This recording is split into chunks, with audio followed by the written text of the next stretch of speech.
పనిచేసిన పిఎస్ఆర్ ఆంజనేయులు గారిని అరెస్ట్ చేసి తీసుకురావడం చూస్తుంటే డైవర్షన్ డర్టీ పాలిటిక్స్ కి పరాకాష్ట. అంటే ఈ కూటమి ప్రభుత్వం ఎంత దిగజారిపోయిందో ఇక్కడ స్పష్టంగా అర్థమవుతుంది. పోలీసులు గుర్తుపెట్టుకోవాలి, ఈరోజు లోకేష్ చంద్రబాబు నాయుడు మాటలు విని రెడ్ బుక్ రాజ్యాంగాన్ని అమలు చేస్తున్న పోలీస్ ఆఫీసర్స్ ఇది మీరు అర్థం చేసుకోవాలి. తప్పు చేయని ఆంజనేయులు గారిని ఈ విధంగా అరెస్ట్ చేసి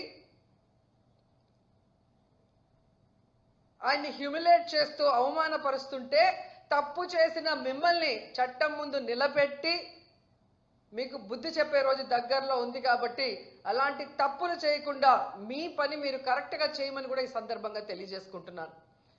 ఎందుకంటే ఏదో కిరీటం పెట్టేస్తారు చంద్రబాబు నాయుడు లోకేష్ అని చెప్పి చాలా చోట్ల పోలీసులు పెద్ద స్థాయి నుంచి కింద స్థాయి వరకు అందరూ కూడా వన్ సైడ్గా తప్పుడు సాక్ష్యాల్ని సృష్టించి తప్పుడు కేసులు పెట్టి ఏ విధంగా అరెస్ట్ చేసి పైశాచిక ఆనందం పొందుతున్నారో వాళ్ళందరినీ కూడా హెచ్చరిస్తున్నా.